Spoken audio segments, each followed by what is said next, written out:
안녕하십니까. 오늘은 지난 시간에 약간 이제 못 맞힌 부분이 있어서 그 맞힌 부분 정도 보고, 오늘은 전체로는 정책론 전체 중에서 정책학 기초에 나와 있는 세 가지 주제에 있어요. 정책의 의의와 유형, 정책 과학의 특성, 그리고 정책 환경과 체제 정도까지를 보려고 합니다. 지난 시간에 이제 앞에는 간단하게 봤던 거죠. 정책의 구성 요소 세 가지. 그리고 유형을 학자별로 구분해 봤던 거 기억날 거고, 이제 내용이 중요한데 내용을 보자니 시간이 좀 애매해서 이제 빨리 끊었었던 거죠. 자, 봐볼게요. 자, 책을 본 다음에 확인차 확인해 볼게요. 자, 교재는 202페이지예요. 분배 정책. 최소한 그 정책의 개념은 아셔야 돼. 아시고 개념을 알게 되면 사례가 유추가 돼. 그리고 사례를 알면 특징이 또 나오게 돼요. 분배는 나누어 주는 거예요. 배분 정책 같은 말. 배분 정책 또는 분배 정책인데 나누어 준다는 거야. 특정한 개인이나 기업체, 조직 등한테 이익을 주는 거예요. 편익을 배분한다. 혜택을 준다 해보시면 돼. 이게 분배. 나누어 준다는 건데, 그러면 어떤 게 있냐? 사례 봤더니 도로, 공원, 공항, 항만 등 SOC 건설 해주고, 또는 수출 특혜 금융 주고, 보조금 주고, 자금 대출 해주고, 교육 서비스 해주고, 용급이 지원해주고, 주고. 뭘 준다는 거죠. 이게 분배 또는 배분이에요. 배분. 사례. 자, 먼저 사례 볼 거예요. 그 다음에 특징 다시 들어올게요. 자, 주제는 앞에 했던 거야. 독가, 진품, 소환, 작사처럼 뭔가를 제한하거나 금지하는 거야. 특정한 개인, 기업체, 조직의 행동이나 재량에 대한 제재나 제한을 의미할 때 규제고, 사례가 바로 그거. 독가, 진품, 소환, 작사고. 우측에 3. 재분배는 다시 나누어줘요. 한마디로 부의 이전. 재산, 권력 또는 권리 등을 많이 소유한 사람한테서 없는 사람한테 주는 것. 이게 재분배라고 해요. 다시 나눠준다. 다시 나눠준다. 사례, 임대주택, 그다음에 누진세, 세공제 감면, 영세민 치료 사업, 기초생활보장, 통합의료보험, 공공근로사업, 저소득층을 위한 근로장려금 등 나와요. 그러면 재분배는 부의 이전이니까 있는 자하고 없는 자 간에 구분이 생겨요. 그래서 정책의 사례만 보더라도 있는 자, 특히 없는 자의 냄새가 나요. 누진세, 있는 자. 감면가 없는 자. 영세, 없는 자. 저소득, 없는 자. 이런 식으로. 금방 가능하죠. 그래서 사실 제일 쉬운 사례가 재분배라고 보시면 돼요. 자, 구성정책, 구성. 뭘 구성한다? 제일 쉬운 말은요, 밑에 그 사례에 나와 있는 정부기관 신설 변경에 관한 거예요. 정부기관의 신설 변경이 구성정책이에요.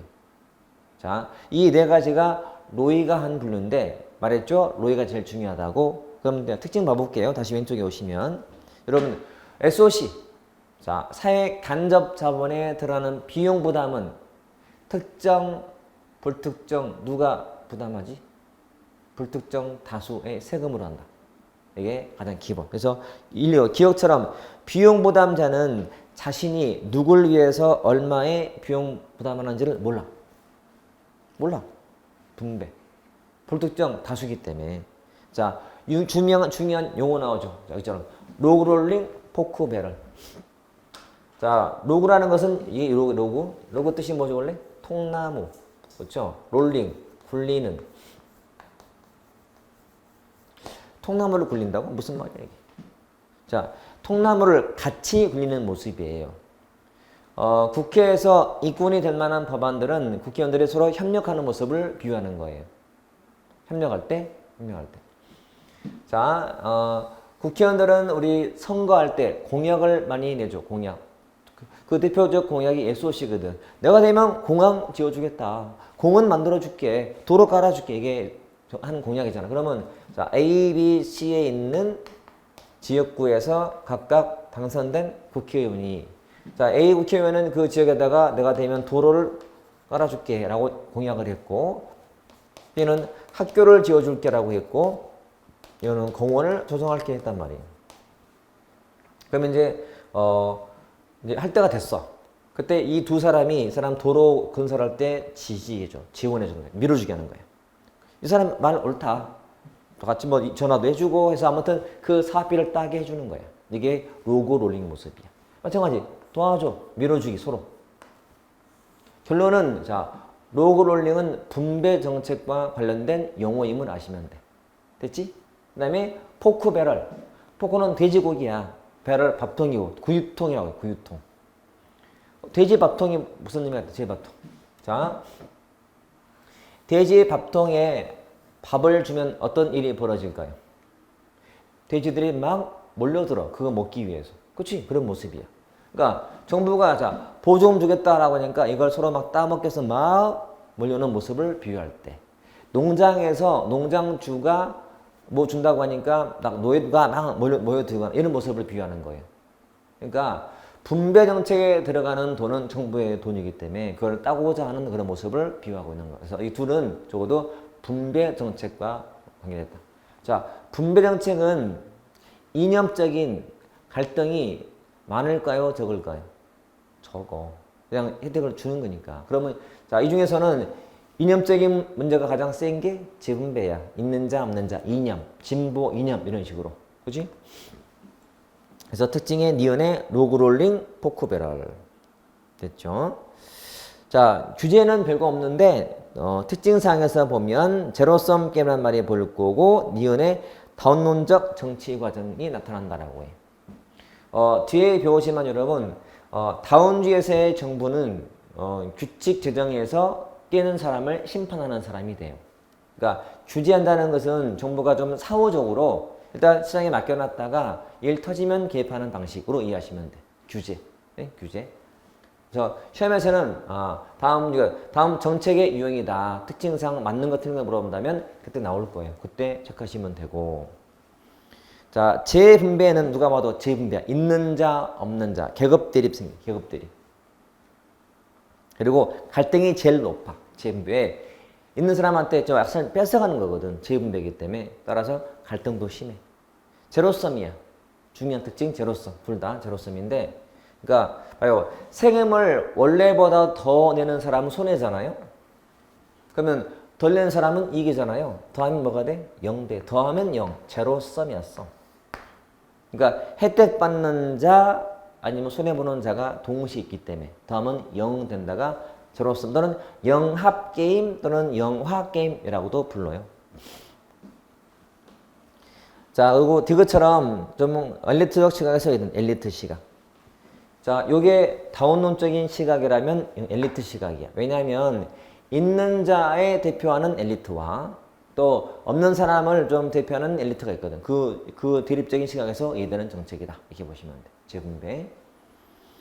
자, 구성은 개념의 기억처럼 정부가 헌정 수행에 필요한 규칙에 관한 것이고 특히 일하기 위해서 구조를 만드는 거예요.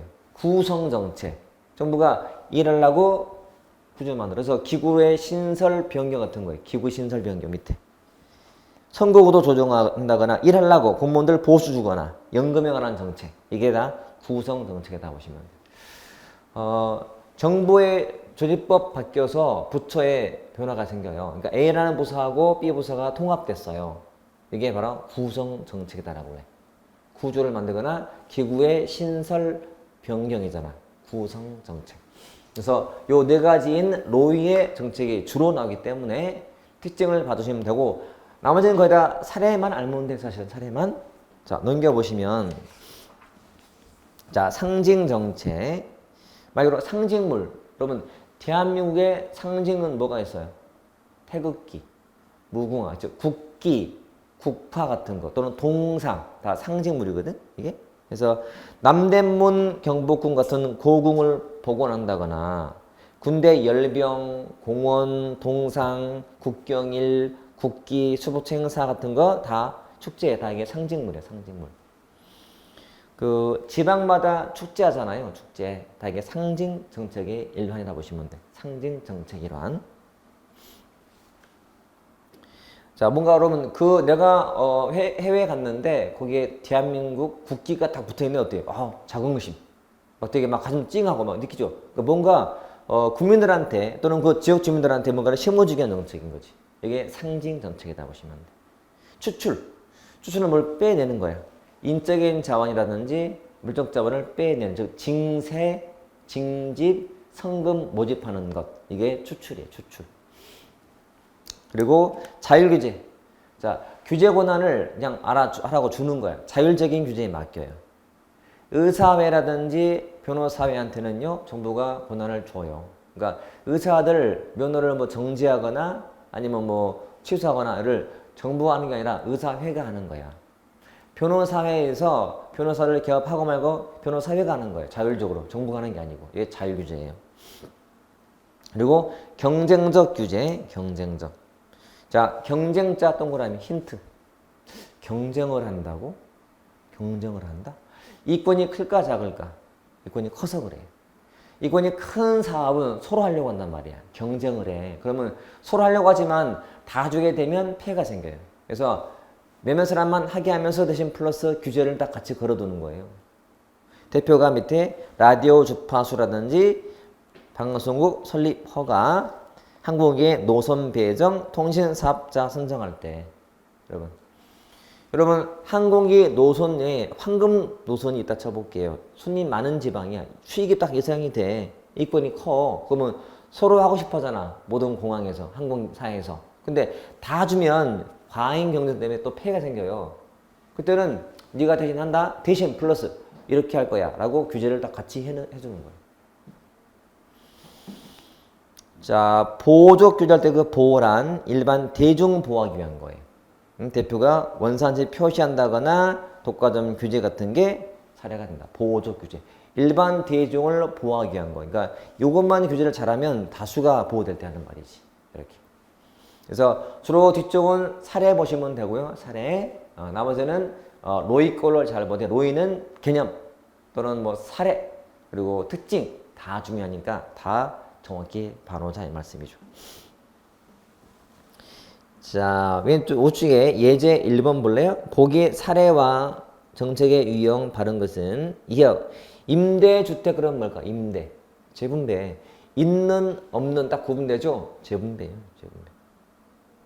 부처 개편은 구성. 디귿은 방송국은 이권 큰 거잖아. 경쟁적 규제. 남대문 보고는 고궁 같은 상징물들이죠. 상징물들. 예제 2번. 자, 분배 정책으로 옳지 않은 것. 1. 사회 계급적인 접근에 기반해서 이루어지기 때문에 규제 정책보다도 갈등이 더 가시적이다. 분배는 계급이 아니잖아요. 그럼 뭐다? 재분배니까. 틀렸네요. 자, 분배는 유사한 말이죠. 연관된 단어가 포크배럴 또는 뭐라고? 로그롤링 같은 거. 그다음에 안정적이며 4번 로그롤링 나오고. 됐지? 주로 분배 정책은 쉬워요.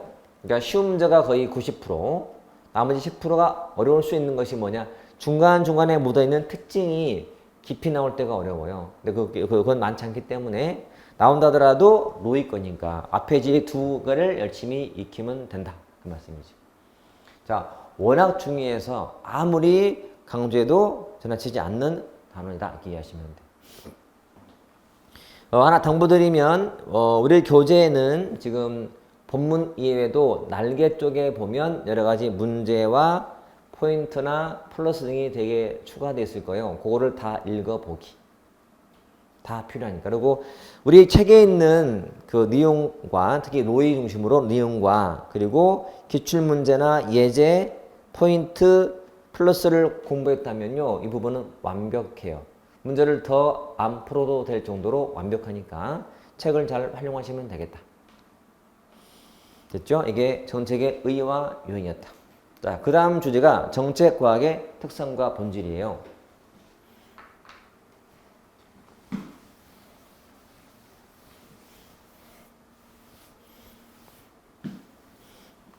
여러분들은 공부하시다가 공부가 좀 안 될 때가 있죠. 항상 사람이 잘 될 수가 없어요. 안 될 때가 있어요.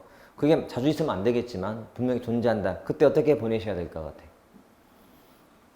일단은 공부하기 싫을 때는 뭐 하여라? 공부하여라. 아이 재미없어. 다른 거 얘기하셨나요? 미안해요. 공부하셔야 돼. 수험생이 뭐 하려고 그래요? 대신 좋아하는 거 하자. 내가 제일 좋아하는 공부. 좋아하는 게 없다고요? 그럼 안 되는데 곤란한데? 그나마 덜 싫은 거 그러면 있죠? 다 5개, 7개 중에서 덜 싫은 게 존재해. 그거를 하자. 공부는 앉아서 버티는 자가 이겨요.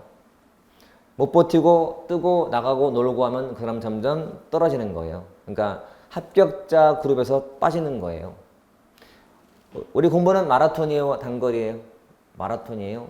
단거리가 아니기 때문에 계속 가요. 적어도 너무 처지면 나중에 아무리 스퍼트를 해도 이길 수가 없어요.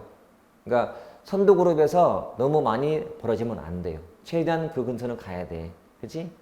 그래서 버티는 방법은 말했듯이 좋아하는 과목 또는 좀 덜 싫어하는 과목에 대해서 그냥 이론서 보면요. 공부하기 싫어요.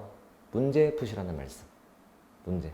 그러니까 본인이 좋아하는 과목을 해도 푸는 게 더 재밌을 수 있기 때문에. 그래서 저는 그랬어요. 저는 공부할 때 내가 싫을 때는 저는 내가 좋아했던 과목이 영어였거든. 나는 영어를 했어요. 하루 종일. 싫지만 영어는 안 싫더라고. 하루 종일 또 이론 공부 안 해요. 이론은 다 끝냈어 옛날에. 이론은 옛날에 거의 중학교, 고등학교 때 끝낸 것 같고 문제만 풀면 돼. 문제 푸는데 문제 풀다가 틀린 건 확인해야지 이론으로도. 하지만 보통은 문제 풀거든. 문제 풀 때 물론 항상 많이 푼다고 좋은 건 아니라 했잖아요. 질이 중요하지 양이 중요한 게 아니기 때문에. 하지만 공부하기 싫으니까. 그래서 시중에 파는 모의고사를 사서 그걸 풀어. 시간을 내서 풀어. 좋은 시간 내에 풀고 확인하고 좀 쉬었다가 또 문제 풀고 확인하고 쉬었다가 이렇게 해서 하루에 한 10회 정도 풀어. 그럼 해도 400문제. 꽤 많잖아요. 그러면 왜냐면 하루가 그냥 잘 가 있어요. 그러니까 내가 특별히 실력이 느는 건 아니지만 적어도 감은 유지를 하는 거지. 여러분 문제를 많이 푼다는 거는 실력 향상도 있겠지만 사실은 새로운 걸 자꾸 푸는 것은요. 실력 향상에 도움은 안 돼요. 실력 확인용이지. 내가 이만큼이다. 풀었던 거를 또 풀고 또 풀면서 약점을 계속 확인하면서 그걸 보완하는 게 실력이 느는 것이지 무조건 많이 푼다고 좋은 게 아니거든. 그러니까 하나를 자주 보는 게 좋아요. 여러분 어떤 수험 교재일지라도요. 갖고 있다면 다 의미가 있는 책이니까 그거를 너무 소리하지 말고요. 그거를 반복을 많이 하세요. 사람이 이 귀가 얇아서 이것도 들으면 되게 좋아 보이고 원래 그래. 내 것만 안 좋아 보여 사람들은. 현재 지금 자기가 갖고 있는 게 정말 소중한 건데 그걸 잘 모르고 남은 건 다 좋아 보여. 그렇잖아요. 그리고 잘못된 사고방식이야. 저 연예인 명품이야. 되게 멋있어. 알고 봤더니 동대문표야. 있어요. 왜? 그냥 생각을 해, 생각이. 그러니까 여러분, 내가 갖고 있는 거를 끝까지 잘 보면 다 합격을 충분히 할 수 있기 때문에 현재 갖고 있는 교재 아니면 내가 뭐 준비했다면 그걸로 계속 가시면 돼. 대신 반복을 하고 보충은 필요하지. 공부하다 보니까 이게 좀 부족한데? 그럼 이거에 대한 보완할 수 있는 교재는 또 사서 봐야지. 이럴 때 아까우면 안 돼요. 투자해서 이걸 보완해가면 실력은 이렇게 차차하게 쌓이게 돼 있어요. 그러면 나름은 나는 문제 풀기 싫다 하면 두 번째는 분석을 하세요. 문제 분석을. 그러니까 2018년도 국가직, 국어, 영어, 국사, 그다음 기타 뭐 사회나 법 놓고 분석하세요. 앉아서 하루가 금방 가고 유익해요. 그러니까 국어는 뭐가 나왔었다 분리해봐야지. 분리하면서 문제가 이거는 암기 문제인지 이 문제인지 무슨 분석해보는 거야. 본인만의 틀을 가져야지. 그랬을 때 나중에 내가 공부할 방향이 보여요. 그래야 실력이 느는 거예요, 여러분. 공부는 무조건 한다고 느는 게 아니고 그렇게 뭔가 전략을 가지고 해야 느는 거니까 해보세요. 좋아요. 저는 이제 지금은 그렇게 썩 부럽지 않지만 저도 워낙 좋아하는 게 영어다 보니 영어를 좀 강의할까도 생각했었어요. 근데 내가 또 이게 또 가장 최근에 전공이 행정학이다 보니 이걸 했는데 나쁘진 않아요. 학도. 왜냐면 학은 그렇게 많지 않거든 하는 분들이 전국적으로 그렇죠. 과목도 어렵고요. 그렇게 뭐 수요도 아주 많지 않아서 욕심을 부리는 사람들은 공통 과목으로 하지 학을 많이 하지 않거든. 그지? 근데 이거를 내가 이제 좋아하는 거하고 또 실제로 가르치는 것은 별개이기 때문에 저는 그냥 좋아하는 쪽으로 그냥 만족하려고 해요. 좋아하는 쪽으로. 좋아했었다는 쪽으로. 지금은 이제 가물가물하니까. 자, 아무튼 그 힘들 때 그렇게 하나 말씀 드렸었어요. 그리고 이제 지금 물론 정책 과학인데 개념 볼까요? 의의 205페이지에 정책 과학은 한 다음에 거기는 이제 학자가 둘이 나오네. 라셀과 드로우가 나와요. 자, 라셀과 드로우 둘 다 개념은 정했지만 여러분들은 드로우의 정의로 공부하세요. 보다 나은 정책 결정을 위해서 그 방법, 지식, 체계를 다루는 학문이에요. 그러니까 보다 나은 정책 결정을 하려고 뭔가를 다루는 거예요. 이게 정책과학 또는 정책학이다라고 해요. 정책학. 자, 그러면 넘겨볼까요? 정책과학의 이제 등장한 배경인데요. 여기 칠판을 보면 정책과학과 대비되는 것이 뭐예요? 행태과학이야. 짧게는 행태학, 정책학 뭐 비슷한 말이에요. 물론 과학이라는 의미의 용어를 쓰고 있지만 팔러시 사이언스라고 쓰고 있지만 보통 학과하고는 다르진 않아요. 그러면 이 정책과학은 행태주의에 대한 약간 반박적 이론이에요. 이거를 보통 우리가 이렇게 후기 또는 탈행태주의라고도 해요. 이렇게. 그러니까 정책과학은 행태과학에 대한 비판이에요.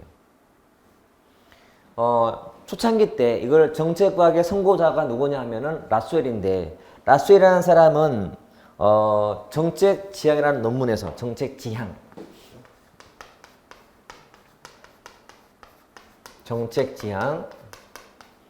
1951년도에 쓴 논문인데 이 논문을 써서 기존에 있었던 행태과학을 비판했어요. 왜냐하면 사이먼이 썼던 행정행태론이라는 이 책은 이게 만약에 1945년도에 쓴 책이라면 앞에 있지만 여러분 행태론자들은 실증주의자이기 때문에요.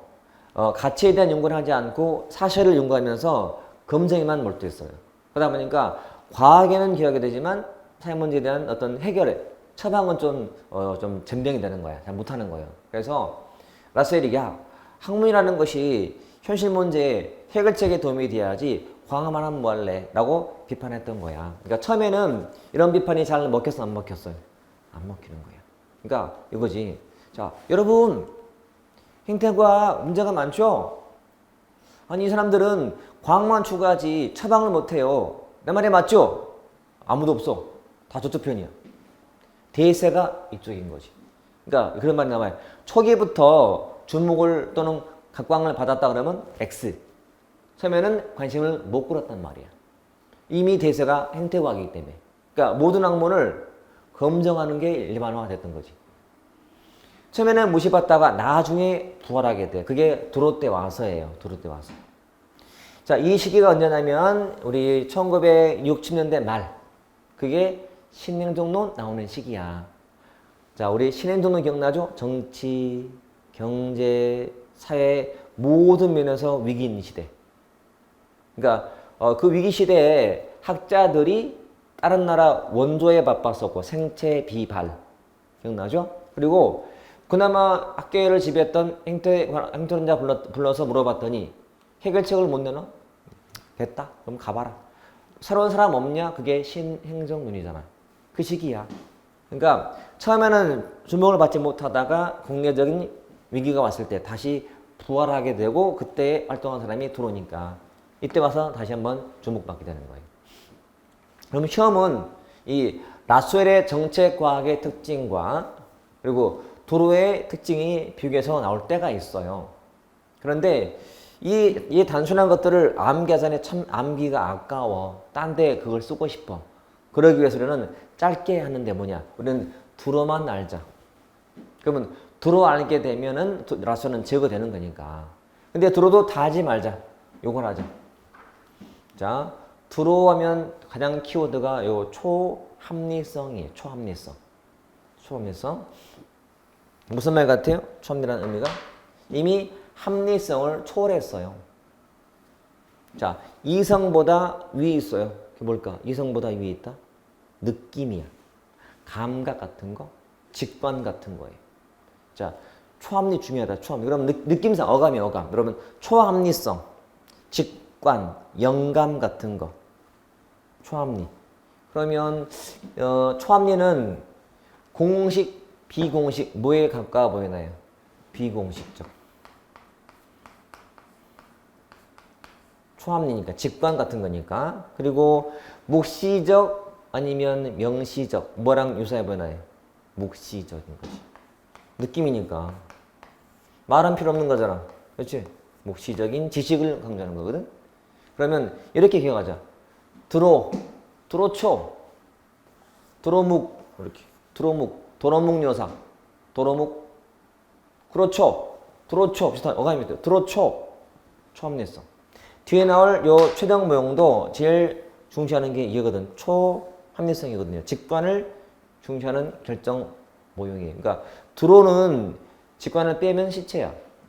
그만큼 중시하는 것이 직관이라고 보시면 돼요. 직관. 드로초, 드로묵 이렇게 하죠. 다음 정책과학 특징 중 라스웰이 제시한 특징이 아닌 것 답은 묵, 드로묵, 묵시적 지식 이거예요. 주로 얘가 나온다 보시면.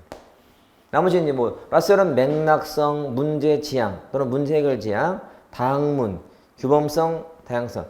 그나마 이해하는 거 그러면 라스웰도 몇 개 하자 하는 차원에서 앞에 따봤어요. 맥문다,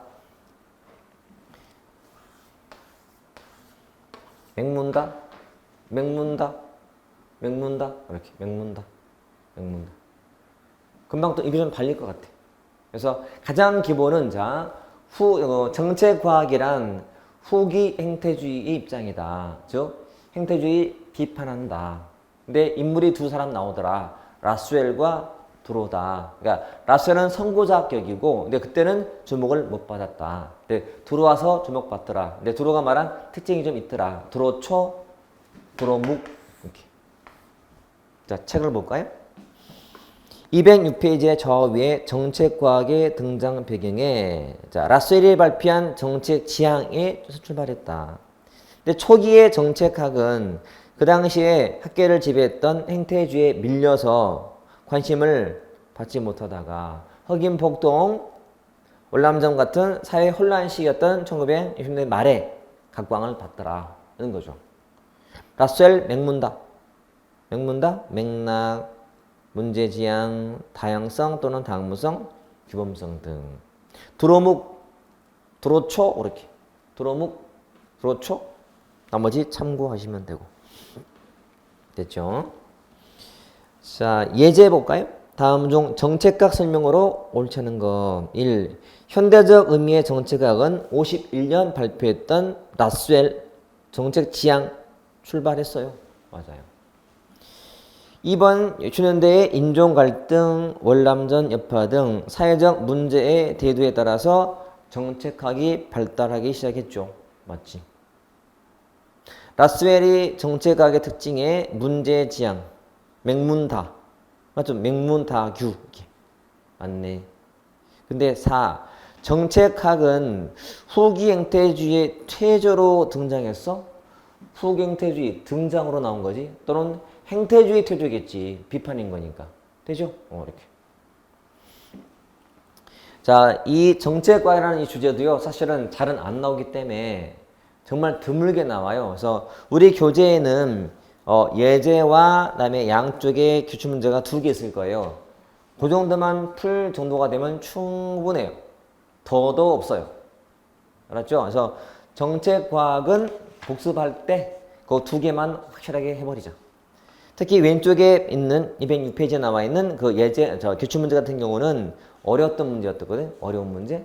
근데 그거는 본문에 다 본문 나오니까 참고해서 자, 거기까지만 해놓으면 완벽하다 보시면 돼요. 완벽하다. 문제의 대부분은 드로묵이야.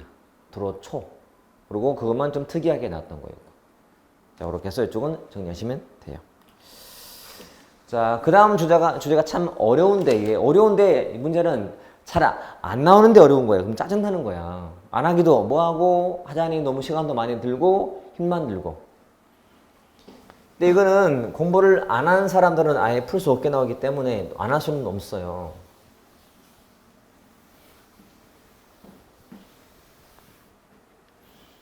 자, 그러면 제목을 잘 보면 정책 결정 요인론.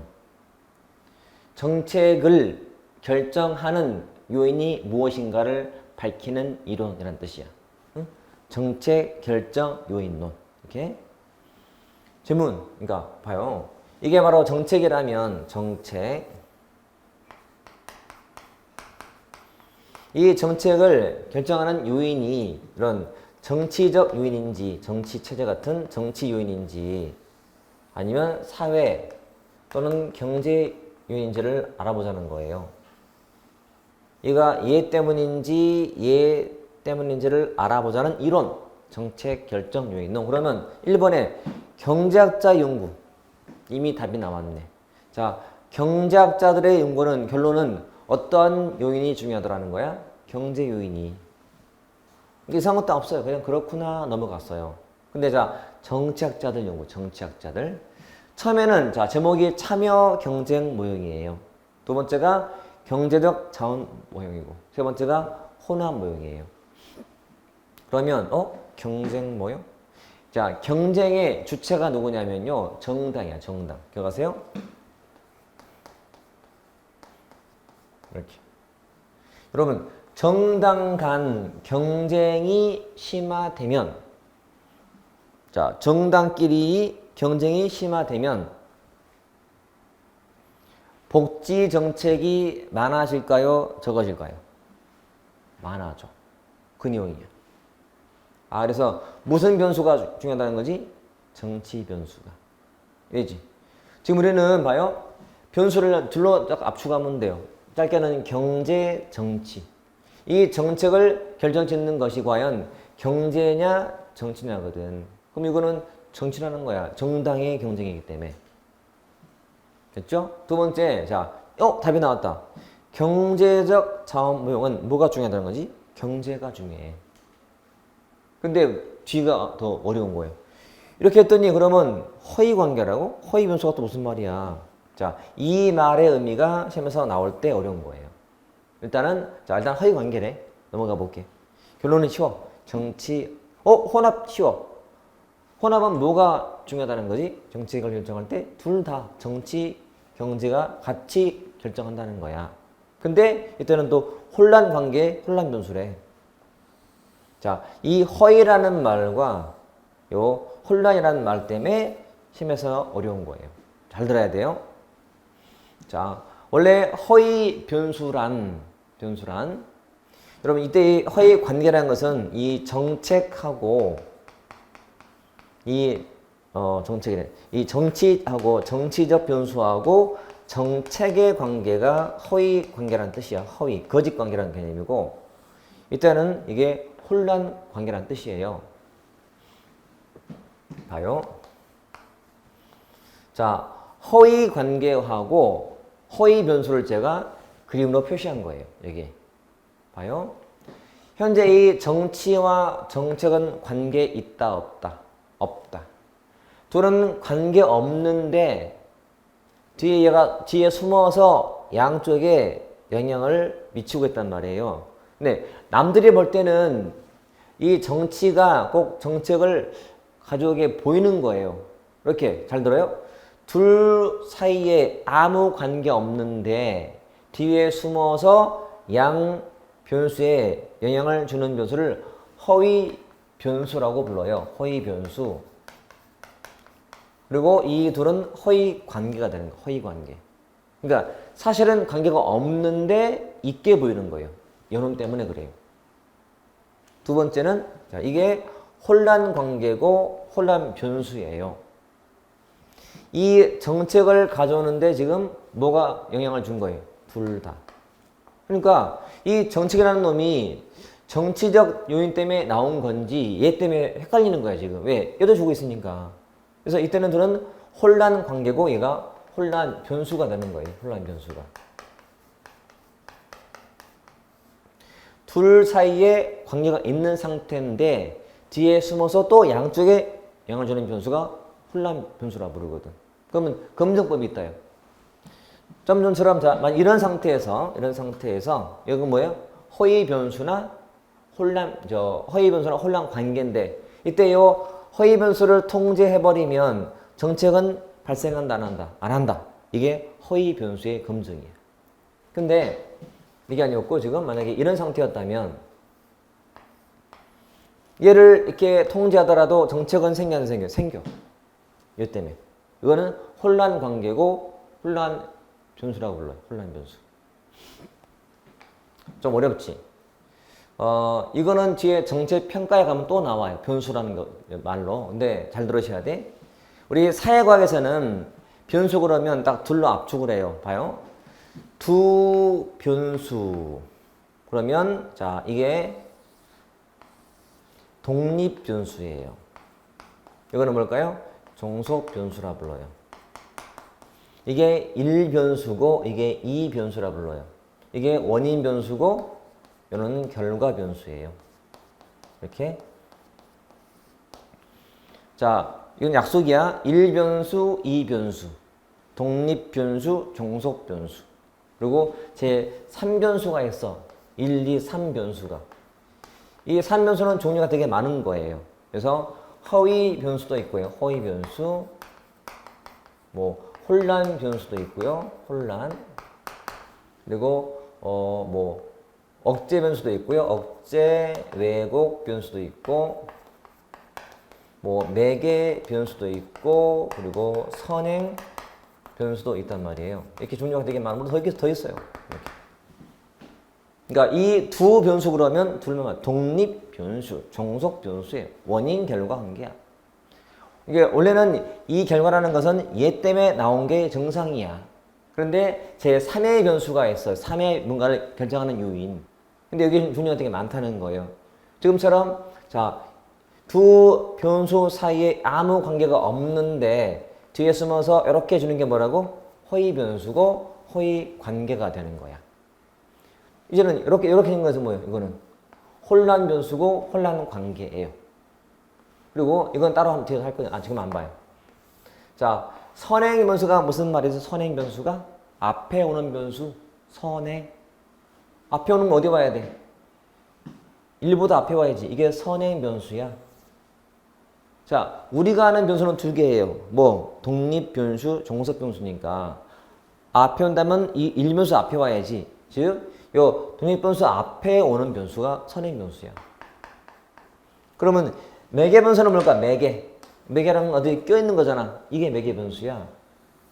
즉, 독립 변수한테는 결과가 되는 거고 얘한테는 원인 되는 변수가 이게 매개 변수거든. 매개. 껴있다. 매개. 중간에 껴있다. 이렇게. 자, 이러면 알아야만 답이 풀리기 때문에 안 할 수가 없잖아요. 다시 볼게요. 자, 경제적 자원 무역에서는 이때는 그림이 뭐라고? 자, 화살표가 몇 개? 화살표가 두 개. 지금 X, Y, Z 상태에서 두 개.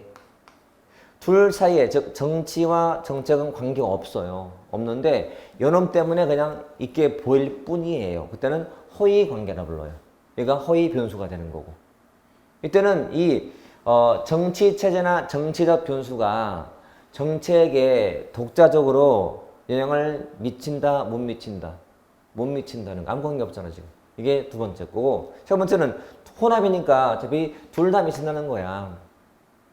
이때는 얘가 허위 변수고 아니 혼란 변수고 혼란 관계가 되는 거고 이렇게 됐죠. 자, 이게 좀 어려울 수 있는 그런 논의예요.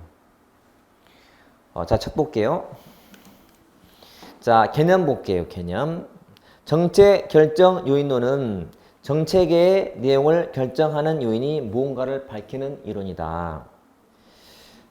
특히 이제 중간에 경제학자 연구에 페브리칸트, 브레이저, 피셔가 참고하시고 그래서 결론은 경제적 변수가 중요하더라. 사회 경제 요인은 뭐냐? 1인당 국민 소득이라든지 인구 밀도 뭐 이런 거예요. 이게 사회 경제 요인이에요, 여러분. 그잖아, 여러분. 그 지역 사람들이 소득이 높은 사람이라면 그 지역과 저 지역은 좀 저소득층 영세민 사는 곳이에요. 그러면 정책이 같을까 다를까? 다르다는 얘기지. 인구 밀도가 높고 낮으면 정책이 다르잖아요. 이런 거지. 그러니까 사회나 경제적인 특징이 정책을 결정한다. 그런 말이거든. 두 번째, 세 번째, 정치학자 첫 번째, 참여 경쟁 모형 같은 경우는 정당 간 경쟁자가 힌트야. 정당, 즉 정치 요인이지. 그 경쟁 의미가 정당 간 경쟁인 거예요. 그래서 정당끼리 경쟁에 막히면 당연히 복지 등이 많아질 거니까 그런 말이고. 두 번째, 자, 경제적 자원 모형에서는 자, 잘 봐야 돼요. 기억, 정치 체제에 독자적 영향은 부정했지. 그림을 떠올려봐, 그림을. 지금 정치가 정책에는 영향을 전혀 못 주고 있잖아. 화살표가 없잖아. 그치? 사회나 경제가 중요하잖아. 정책을 결정하는 게 사회 경제이기 때문에. 기억. 니은. 정치와 정책은 허위 관계라고. 허위 상관 관계. 그치? 거짓 관계. 그리고 사회 경제가 허위 변수. 디귿. 자, 사회 경제 변수를 통제했을 경우에, 통제했다면 정치나 정책 관계는 사라지게 돼. 아예 이거는 없어지게 돼. 그래서 정치와 정책은 허위 관계에 불과하며 정치 체제는 환경으로부터 전하는 과정을 담당하는 매개 변수의 역할을 못해. 이거 보세요. 잘 보고 답해 보세요. 만약에 이 정치 체제나 정치 변수가 매개적인 역할을 한다면 어떻게 돼야 돼? 매개라는 것은 매개란 이렇게 되어야 이게 매개지. 그러니까 사회 경제가 정치 체제에 영향을 줘야 되고 다시 이놈이 정책을 가져왔을 때 얘가 매개 역할이야. 매개 역할. 껴오기 때문에. 근데 지금 허위는 그게 아니잖아 지금. 전혀 관계없는 거니까. 그런 의미죠 이게. 그 다음에 혼합 모형은 사회 경제와 정치 변수가 둘 다 정책에 영향을 준다는 거예요. 그래서 둘은 혼란 관계고 혼란 변수다 그 말이지. 자, 절대 첫 술에 배 부를까요? 아니, 그럴 수 없죠. 당연히 어려울 수 있어요. 대신 지금처럼 제일 짧게 지금 제가 표현한 것이 출판의 그 인용이니까 이거를 잘 한번 반복해 보시면 아마 다 이해가 될 거다. 이제 한 개만 보면 돼. 한 개 우측에 질문 보게 해볼게요. 질문. 여러분이 연구자라면 계량화가 쉬운 거하고 어려운 거하고 어떤 변수를 더 많이 가지고 연구하고 싶어요. 계량화가 쉬운 거. 그러면 사회나 경제 변수하고 정치 변수하고 뭐가 더 계량화가 쉬워요? 경제 변수가. 그러니까 국민 소득이라든지 인구 밀도는 금방 계량화 되잖아요. 그러니까 내가 모집해온 자료가 주로 사회 경제 변수야. 그러면 실제 결과에 대해서 사회 경제 변수는 과대 평가를 하게 돼. 왜냐하면 내가 모아온 수집 자료가 주로 사회 경제이기 때문에 당연히 미친 영향을 얘가 더 많이 미치게 보이거든. 대신 계량화가 어려운 정치 변수는 많이 안 가져왔단 말이야. 그러다 보니까 얘가 맞추는 영향은 되게 작게 보이는 거예요. 왜? 수집한 자료가 적으니까. 그래서 하는 말이 계량화가 용이한 경제 변수는 실제보다 과대평가되었고 계량화가 곤란한 정치 변수는 과소평가되었다는 말을 하는 거예요. 그게 밑에 한 개의 1번이지 변수 선정상 문제라는 거예요. 그래서 계량화가 곤란한 정치적 변수는 과소평가. 반대로 계량화가 용이한 사회 경제 변수는 과대평가되었다. 그 정도까지 알면 돼요. 됐죠? 자, 예제 봐보세요. 밑에 정책 결정 요인으로 옳지 않은 것은 1번에 학자는 의미가 없어요. 뭐 혼합 모형이니까 혼합 뭐야? 정치, 경제 둘 다예요. 그러면 정치 체제는 정책에 영향을 미치지 못해? 아닌데? 미치잖아 지금. 아까 우리 이게 혼란 관계니까. 혼란 관계니까. 미치고 있잖아. 틀렸네. 답이 나왔네. 자, 그리고 2번은 자, 경제적 자원 모형에서는 정치와 환경은 서로 정치가 매개변수가 아니었잖아 지금. 그치? 아까 보시면 매개는 이게 매개니까 지금 매개였으니까 아니기 때문에. 초기는 자 그러면 3과 4는 아예 익혀놓으세요. 초기 때는 주로 사회 경제 요인을 중시했던 거고 그다음에 나중에 나서는 거기에 정치도 중요해져요. 3문과 4문 지문은 시험 나올 때 그냥 항상 깔아주는 지문이에요. 그러니까 그런 답을 안 내고 물론 낸다면 나올 수 있겠지. 하지만 처음에는 사회 경제, 나중에는 정치 요인도 처음에는 경제, 나중에는 정치도 이렇게 보시면 돼요. 제가 처음부터 이렇게 써놓은 이유가 처음에는 경제, 나중에는 정치도 이것 때문에 써놓은 거예요. 기억하시라고. 됐죠? 자, 이쪽도 문제가 자주 안 나오지만 그 예제 우측의 기출 문제처럼 2014년도 국가직 시험이 나왔지. 이게 그동안 나왔던 문제 중에서 제일 어려운 문제예요. 그러니까 여러분들은 예제하고요. 그다음에 그 기출만 풀면 이쪽은 다 풀 수 있어요. 더 이상 문제도 없고 충분하기 때문에. 이것만 잘 활용해서 정리를 해놓자. 내가 어려우면 남도 어려워요. 내가 쉬우면 남도 쉬워. 그래서 어렵지만 한 사람과 안 한 사람, 여러분 어려서 다 틀린 것들은요 할 필요가 없어요. 어차피 틀릴 거니까. 근데 공부를 하는 사람과 안 하는 사람이 차이가 난다면 공부해야 돼. 아무리 어려워도 다 맞출 만한 문제는 의미가 없는 거야. 어려운데 하고 안 하고에 따라서 차이가 난다면 해야 되잖아요. 그래서 그건 그런 경우에. 그래서 하면 맞추고 안 하면 틀리기 때문에 하더라도 정확히 해놔야 되기 때문에. 그래서 공부할 가치는 있다.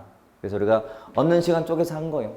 우리가 앞으로 할 그 수업 내용들은 사실은 이제 정말 또 필요한 것만 쫙 뽑아서 할 수밖에 없어요. 시간이 많지 때문에. 그래서 이거는 그나마 없는 시간 쪼개서 공부한 거니까 반드시 잘 정리해서 이용해 먹자 이거죠.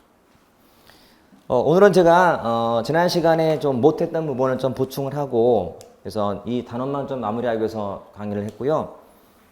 다음 시간에 이제 정치 과정부터 해서 이제 쫙 나갈 거예요. 그러니까 이번까지는 조금은 여유 있게 좀 준비하는 과정이었다 생각을 하시고 다음 시간부터는 제가 이 정치 과정부터 아주 쭉쭉 나갈 거예요. 그래서 몸 풀렸다 생각을 하시고 다음에는 더 어차피 물론 저는 어차피 계획을 짜서 강의를 하지만 여러분들은 뭐 하루에 하나 듣든지 뭐 5개 듣겠지만 저는 이제 나름대로 각오는 앞으로 쫙 할 예정이니까. 그래서 마치고 다음 시간에 이어서 보겠습니다. 네, 고생했습니다.